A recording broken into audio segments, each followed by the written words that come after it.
최악의 전투,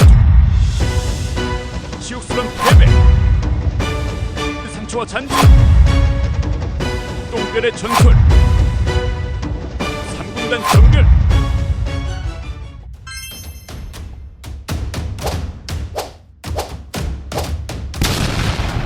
안녕하세요. 지식을 쉽게 풀어주는 지식설입니다. 전쟁에서 가장 무서운 건 적의 총탄이 아닙니다. 지휘관이 사라졌을 때의 혼란, 그게 바로 전장을 지옥으로 바꾸죠. 1951년 5월 강원도 현리, 국군 제3군단은 중공군의 대공세에 직면합니다. 그리고 그날 국군의 운명을 바꾼 한 장군이 역사의 무대에 오릅니다. 바로 유재흥 중장입니다. 전투의 개막, 무너지는 전선. 1951년 5월 초 미군 정찰기와 정보자산은 중공군이 비정상적으로 대규모 병력을 강원도 인제 동북쪽 산악 지형에 집결시키는 것을 포착합니다. 그 수 약 30만 명. 하지만 국군 3군단 지휘부는 이렇게 말하죠. 그건 기만일 겁니다. 큰 공격은 없을 겁니다.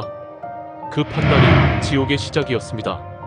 5월 16일 밤 중공군은 국군 제3군단이 맡고 있던 인제, 홍천 축선을 전격 공격합니다. 국군 3군단은 3사단, 9사단, 수도기갑여단으로 구성돼 있었는데요. 전력도 부족했고 배치도 허술했습니다. 중공군은 이 점을 파고들었습니다. 특히 야간에 움직이면서 유인과 포위 기동을 반복했죠. 결과적으로 전선은 완전히 무너졌고 5월 17일부터는 후퇴가 아닌 붕괴가 시작됐습니다. 5월 16일 밤 10시 갑작스러운 정적을 찢고 들려온 건 총소리보다 먼저였던 피리 소리였습니다. 중공군의 전술은 간단하지만 무자비했습니다. 어둠 속을 뚫고 몰려와 기습을 하고 포위하고 그리고 고립시켰습니다. 한국군 3군단, 그들이 맡은 전선은 너무 넓었고 병력은 너무 적었고 준비는 되어 있지 않았습니다. 또한 미군과 적절한 소통 없이 보급로에 대한 방어도 하지 않았죠. 전투의 가장 기본이 되는 것조차 지키지 않았던 것이죠. 무전은 끊기고 포병은 조준할 목표를 잃었고 병사들은 밤의 산속에서 고립됐습니다.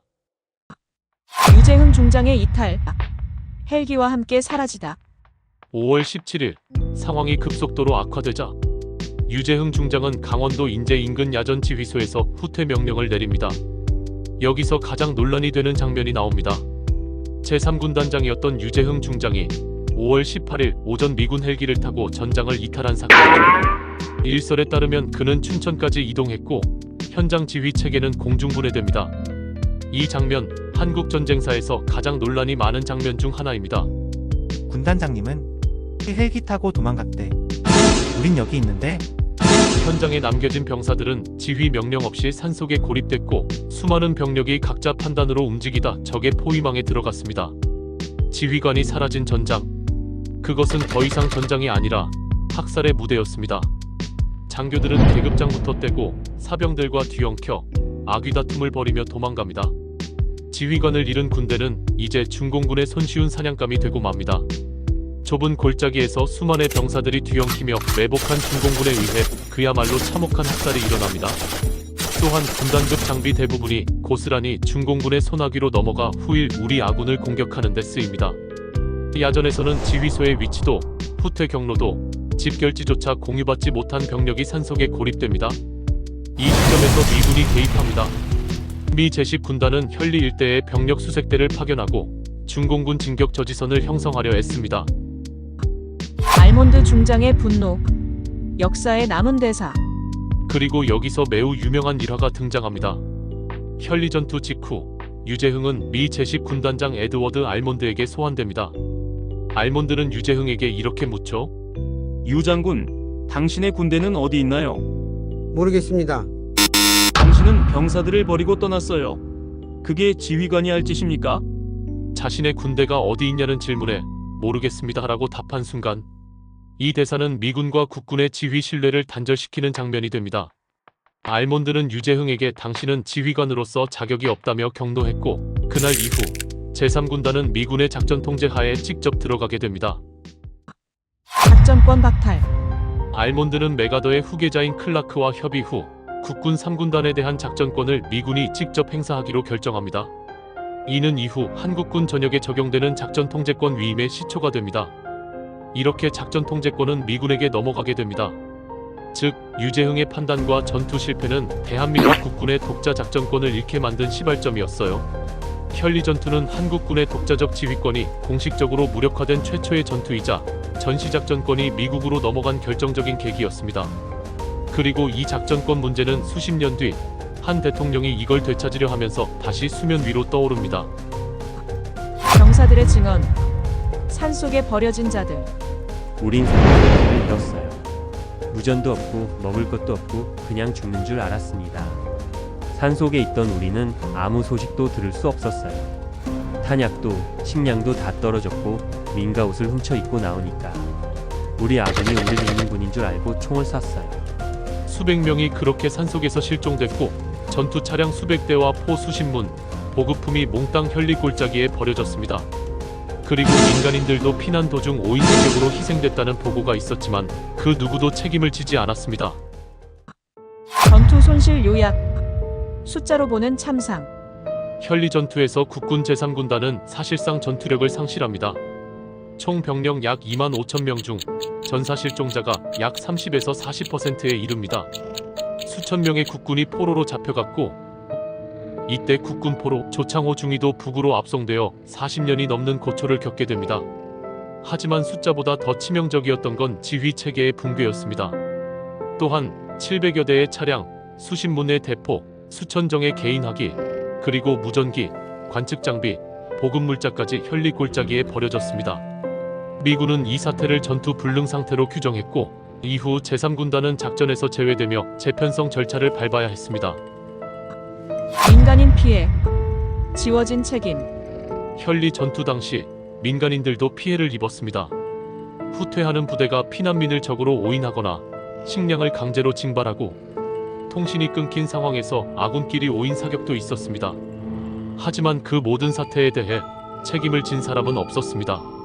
심지어 유재흥 본인조차 그 부분에 대해 공개적인 언급을 한 적이 없습니다. 노무현 대통령과의 충돌. 되찾으려는 권한, 붙들려는 손.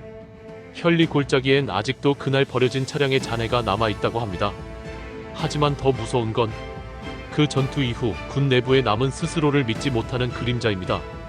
2006년 노무현 대통령은 전시작전권 환수를 추진합니다. 그때 유재흥은 예비역 원로로서 언론에 나서 이렇게 말합니다. 우리 군은 아직 작전을 단독 수행할 준비가 되어 있지 않다. 이에 대해 노무현 대통령은 참모들에게 조용히 말합니다. 작전권 넘긴 사람이 되찾는 걸 반대한다. 이게 말이 되는가? 작전권 논란은 그날 현리에서 시작됐고 아직도 끝나지 않았습니다. 이런 비극을 남긴 이유는 무엇인가? 현리 전투는 전술적 실패였을까요? 아닙니다. 그건 지휘부의 무능함이 만들어낸 참사였습니다. 수천 명의 병사가 산속에 고립됐습니다. 지휘소는 먼저 철수했고 무기는 버려졌고 전략은 없었으며 마지막까지 남은 건 혼란뿐이었습니다. 더 큰 문제는 그 이후였습니다. 지휘를 포기한 사람이 작전권을 넘긴 당사자가 그 누구보다 강하게 작전권 환수를 반대했다는 사실입니다. 우리 군은 아직 준비가 되지 않았다. 그 말 익숙하지 않나요? 전쟁 당시에도 똑같은 말이 반복됐습니다. 공세는 없을 것이다. 기만전술일 뿐이다. 그 판단이 현리를 무너뜨렸습니다. 가장 놀라운 건 그 누구도 자신의 과오를 인정하지 않았다는 점입니다. 사과는 없었습니다. 해명도 없었습니다. 반성 대신 침묵과 방해가 있었습니다. 현리 전투 관련 보고서는 상당 부분 소각되었거나 열람 불가 상태입니다. 민간인 피해도 병력 손실에 대한 정확한 수치도 공식 기록에선 흐릿합니다. 전쟁은 기록되지 않으면 왜곡됩니다. 그리고 왜곡된 전쟁은 다시 되풀이됩니다. 작전권은 넘겼고 지휘 책임은 지지 않았고 병사들의 죽음은 불가피한 결과로 묻혔습니다. 대한민국 군대는 책임지는 지휘관을 본 적이 없습니다. 전선에서 도망가는 군인이 영웅이 되는 역사가 반복됐습니다. 우리에겐 무엇이 필요한가? 반성 없는 군은 성장하지 못합니다. 무능함을 인정하지 않는 지휘부는 같은 실수를 반복하게 되어 있습니다. 우리에게 필요한 건 명확한 기록, 책임지는 지휘, 그리고 주권을 되찾겠다는 의지입니다. 작전권은 단순한 군사 용어가 아닙니다. 전시 상황에서 누가 우리의 병사들에게 명령을 내리는가에 대한 국가 주권의 문제입니다. 작전권을 넘긴 사람은 반성하지 않았고 되찾으려는 손을 끝까지 막았습니다. 그러나 진짜 역사는 그 침묵에 맞서 기억하는 이들에 의해 쓰입니다. 하지만 전쟁은 거기서 끝나지 않았습니다. 한 달 뒤 대한민국 해병대는 산 하나를 향해 돌격합니다. 강원도 양구, 도솔산 지휘관은 도망칠 수 없었고 병사들은 물러설 수 없었고 그 능선은 피로 물들게 됩니다. 지금까지는 지휘관이 사라진 전투였다면 다음은 지휘관이 함께 싸운 전투입니다. 다음 이야기 도솔산 전투 해병의 이름으로 싸우다. 시청해주셔서 감사드립니다. 좋아요와 구독은 세계 평화와 정의를 꿈꾸는 한 사람에게 꿈과 희망을 줍니다.